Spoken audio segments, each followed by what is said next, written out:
सर्वप्रथम उपस्थित यहाँ पर जो देवतुल्य बुजुर्ग बैठे हैं उनके श्री चरणों में प्रणाम करता हूँ।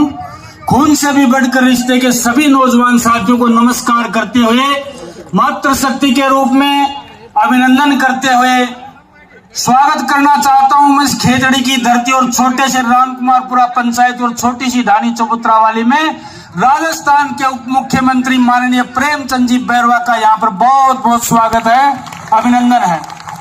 स्वागत करना चाहता हूँ मैं हमेशा परिवार में बड़े भाई की तरह अपने सर पे हाथ रखने वाले और स्नेह रखने वाले, और जब भी हम टूटते थे बिखरते थे और हमें दोबारा संभाल लेने वाले मेरे बड़े भाई सतीश जी पूनिया का बहुत बहुत अभिनंदन, दिल से अभिनंदन करना चाहता हूं।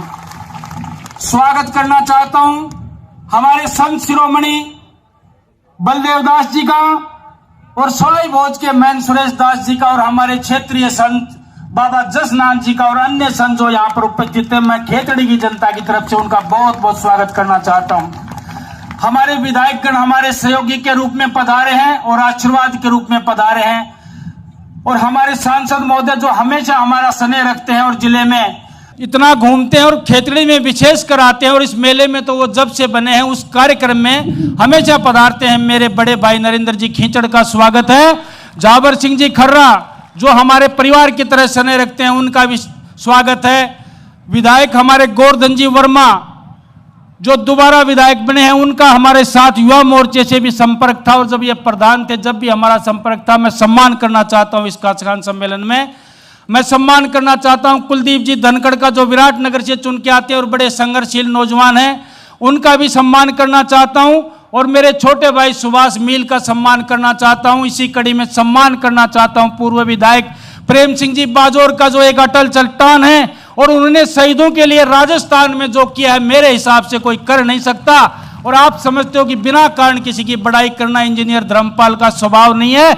मैं कहना चाहता हूं कोई व्यक्ति अपने माँ बाप की मूर्ति लगाते भी आदमी सोचता है, लेकिन 1100 जवानों का जिसने मादरे हिंद के लाडले सीमाओं पर अपना शरीर का बलिदान दिया, उनकी 1100 की मूर्ति लगाकर इस देश में जो कीर्तिमान स्थापन किया है, मैं प्रेम सिंह बाजोर का स्वागत करना चाहता हूं।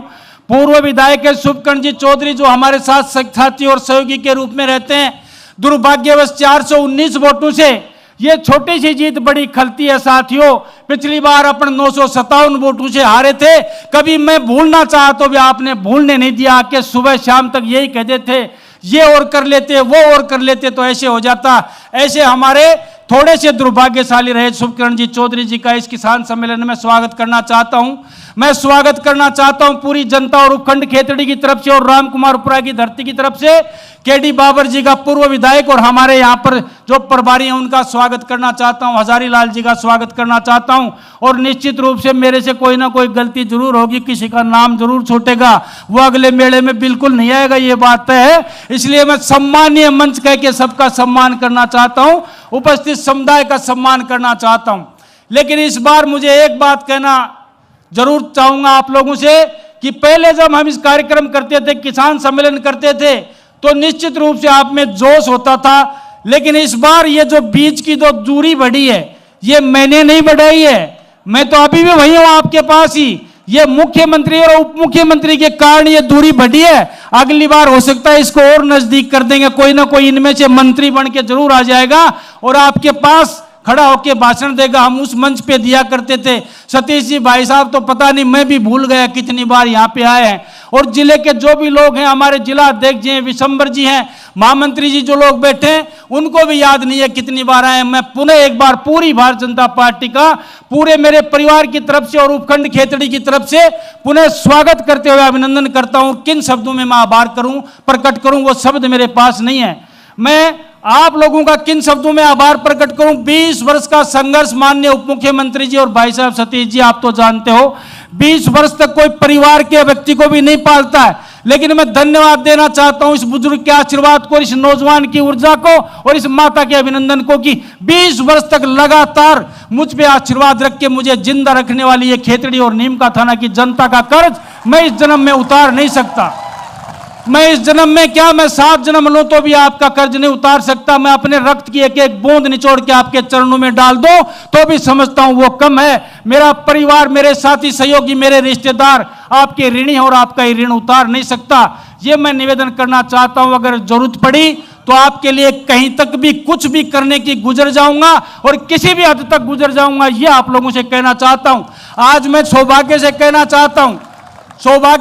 चाहता हूं, कई चुनाव हम थोड़े थोड़े मार्जिन से डिफीट जरूर हुए, लेकिन प्रदेश में भारतीय जनता पार्टी का जो स्नेह है, जो प्यार है, चाहे वो मुकेश जी भाई साहब और जो प्रदेश के जो भी पदाधिकारी हैं, हमारे प्रदेश अध्यक्ष हैं, चाहे राष्ट्र के नेता हैं, मैं इतना कह सकता हूं, मैं चुनाव जरूर छोटे छोटे मार्जिन से हारा, लेकिन ना दिल्ली का आशीर्वाद कभी कम रहा और ना जयपुर का मेरे ऊपर आशीर्वाद कम रहा। मुझे तो माननीय भजनलाल जी ने एक बार कहा था कि भाई इस बार, पिछली बार जब मैं चुनाव हार के गया तो उन्होंने कहा, रे भाई धर्मपाल, तू किसी अच्छे से पंडित को दिखा, तेरे जोग और संजोग तू दिखा। हमने तो सुना था कि कर्मों का कांकरा लगता है, तेरे तो बड़ी सारी शिला लगी है। तो मैंने भजनलाल जी को कहा, अभी मान्य, और अब तो आप किस्मत लिखने वाले ही बन गए, आप लिख दो जो लिखना है जो आप लोगों को। इसलिए आप लोगों से मान और सम्मान के साथ इतना कह सकता हूं कि मेरे संपर्क और संबंध बड़े मधुर हैं। हम राजनीति से कोई काम नहीं करवाते हैं। हम अधिकारियों को भी कहते हैं प्रेम से काम करो, दिमाग पे बिना लोड लिए काम करो। पहले आप लोगों को भी पता है, लोगों को ये कहते थे, अधिकारियों को विपक्षी लोग कह के डराते थे, अगर इंजीनियर धर्मपाल जिस दिन विधायक बन गया तो आपको खा जाएगा और पता नहीं क्या हो जाएगा। मैं सबसे पहले मैंने यही कहा था एक मेरी सार्वजनिक मीटिंग में कि काम करो जनता के, आपको कलम की ताकत दी है और 5 वर्ष के लिए मुझे भी कलम की ताकत बख्शी है। किसी का भला कर सकते हो तो कर जाओ, वरना रिटायरमेंट होने के बाद में कोई नमस्कार भी नहीं करेगा। वो याद रखेगा कि जब आप सीट पे थे, जब आपने क्या किया।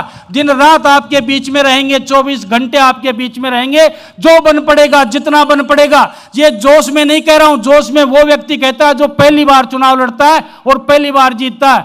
24 घंटे आपके लिए हूं, जैसा भी हूं, जितना हूं, मेरे परिवार के पूरे परिवार के सदस्य आपके लिए तैयार हैं। ये निवेदन करना चाहता हूं और माननीय मुख्यमंत्री, उप मुख्यमंत्री की गरिमा में उपस्थिति में कहता हूं, सतीश जी की गरिमा में उपस्थिति में कहना चाहता हूं, मेरे इस क्षेत्र में जो पहाड़ी क्षेत्र है, भौगोलिक स्थितियां अनुकूल नहीं है।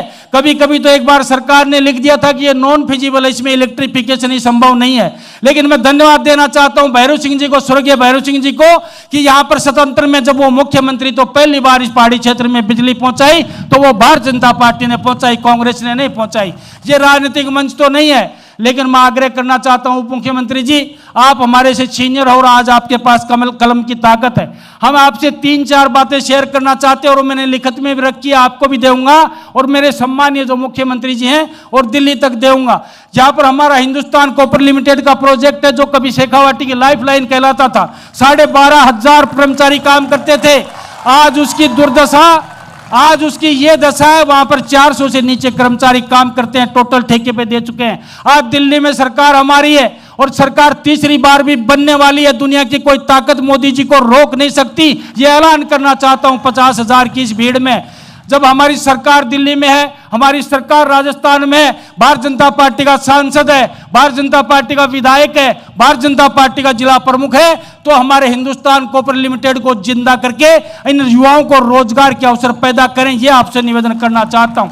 दूसरा, हमारे कई हजारों बीघा जमीन हमने रिको में एक्वायर की है, उसकी एनवायरमेंट क्लियरेंस आने वाली है, ईसी आने वाली है, जो दिल्ली में अटकी हुई है पिछले 6 महीने से। अगर उसकी ईसी आ जाएगी तो मैं समझता हूं यहां पर 10-12 हजार लोगों को और नौजवानों को काम मिल सकता है। ये कार्यक्रम आप करें। ईसी आने के बाद जमीन आउट हो चुकी है, जमीन अक्वायर हो चुकी है, यहां कारखाने लगे, चाहे छोटे लगे बड़े लगे, मेरे नौजवान को, मेरे भाई को, मेरे बेटे को नारनौल, जयपुर या उदयपुर नहीं जाना पड़े, यही खेतड़ी में रोजगार के अवसर उपलब्ध हों, ये मैं पुरजोर तरीके से आपसे मांग करना चाहता हूं।